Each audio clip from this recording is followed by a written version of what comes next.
Hello, everyone. Welcome to episode 1 of the Springlock series. My name is Charlie, and what I'm about to show you, is something I've been working on for 2 years. Let that sink in. 2 years. Without further ado, folks, I present to you the Springlock. And it even comes with a hand crank. I've spent 2 years designing this, and now I finally have it in my hands, and I am very excited to show you how this works. So I'll go ahead and demonstrate. So right now it's in animatronic mode, so it's currently uncoiled. So, oh, wrong way. This way. So as you can see, it's retracted, and then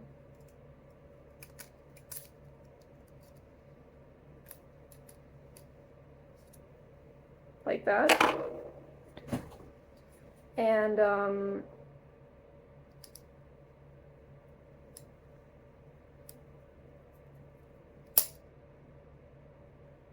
terrifying, but just as dangerous as I wanted it to be, made of metal, pure metal.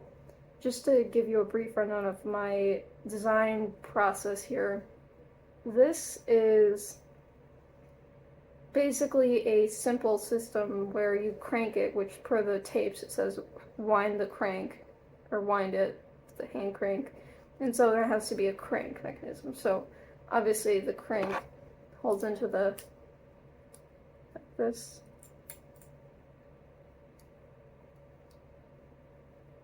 and then like that, and that tightens the spring locks. And then if you release it like that, it snaps. Now my thoughts here are that what I could do is attach it like this to the wall of the costume piece, and then so it'll be like about, it has to be like about this big enough. So from the bottom of my arm to the top of the spring lock, that's how big it has to be. And this is all based on like what I noticed from the designs I've seen so far. So we know that it has to be something that forces outwards based on the movie. We know that it has to be something that can be pulled from the outside from the books. And we know that it has to have a hand crank based on the fact that the tapes say so. Now the way that the Springlocks work is that there is no animatronic inside the costume. There can't be with a person inside. It just doesn't work. The way it works is that what they refer to as shooting inside you is actually the Springlocks and not the animatronics, because that just, it wouldn't be possible. Like, I mean, it just wouldn't work. Like, it wouldn't, there's not enough force to push something like that inside you. That's what she said. I'm sorry, I've been like shaking all night, and it's because I have this beautiful Springlock right in my hand. This deadly mechanism. The way that this is going to work is that obviously it can be handled from the outside and from the inside. So first you have to wind it, and then you have to pull it back. And so this was the prototype piece that I made, so it's out of cardboard. First I made this one, which I'm not really a fan of because it's a little bit too small. And as you can see here, it like barely fits inside. Like, uncoiled, it just can't fit. So this has to be a bigger piece, so like this one. See, it fits in there. And then the spring lock will be right in the center like that. So that way when it holds onto the piece, it'll be like right there. Now, I'm not sure, I think this one actually might be a little bit too big, so I might actually downsize it a bit and just like do this or something. So that way it's kind of like a halfway point. So like not too big, not too small. But this feels like Freight Fazbear level big, but maybe not so much as this.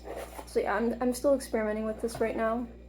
But anyways, to finish my explanation of how this works, so you wind it up, you pull it back, and then you get in. Now, the way I believe that it's triggered is if, not when you breathe on it, because I'll show you here.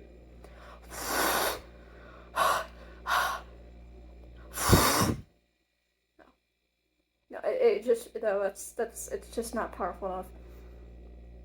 I think they maybe said that to make the employees overly cautious about how they wear it because they don't want any accidents, which makes sense. So they just said, don't breathe on it, just as an exaggeration maybe, or I don't know, because it would be physically impossible for that to work. But anyways, getting water on it also wouldn't work because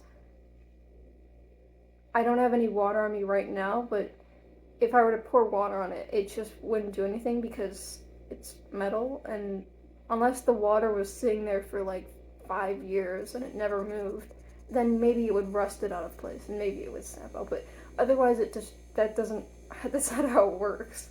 So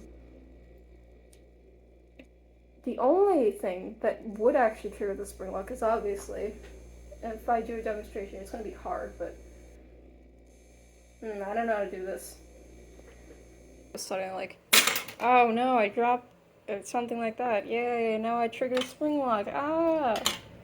So, if you were to drop it or bump into something, yes, it would trigger the spring lock and it would snap out of place and then you would die, I don't know, but so the way it works is that they're not all connected, they're all disconnected. They're not a system. They work together separately, but they are all parts of a whole. They are not a whole system. So like if you trigger one spring lock, it's not going to trigger the other spring lock unless you cause it to. What I think would happen is called a chain reaction, like a domino effect. And the way that would work is that, let's say one of the spring locks goes off, and you would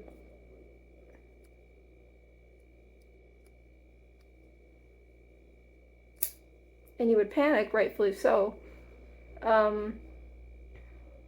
And then you would try to like reach for it, take it off, and then you snap the other one, and then you snap another one, and so on and so forth. So I think that's maybe why it's dangerous, but not so much that it's very like fragile and very like sensitive to anything. I don't think that's really possible. It just doesn't make sense. So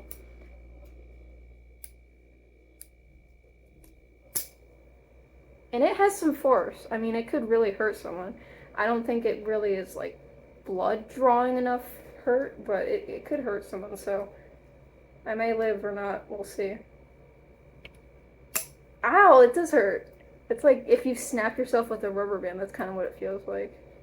But I don't think it could draw blood. Now, if it was pressed up against someone like this, and it was doing that, maybe it would draw blood, but the most it does is just leave like a little imprint. It's hard to see that, but no, it wouldn't like hurt, like cause you to bleed to death. I think if you don't get medical attention, maybe it would. Like, I don't know. Yeah, it'll hurt, but it won't kill you. I mean, if you call 911, you'll be fine. Like, you'll live. So, it's a little bit over-exaggerated, but then again, that's every movie and every game. I'm not an engineer, so maybe it could be more dangerous than this, but this is it, guys. This is the Springlock, and I'm very proud to own it. So, I'll see you guys in the next episode. Thank you so much for watching. Goodbye.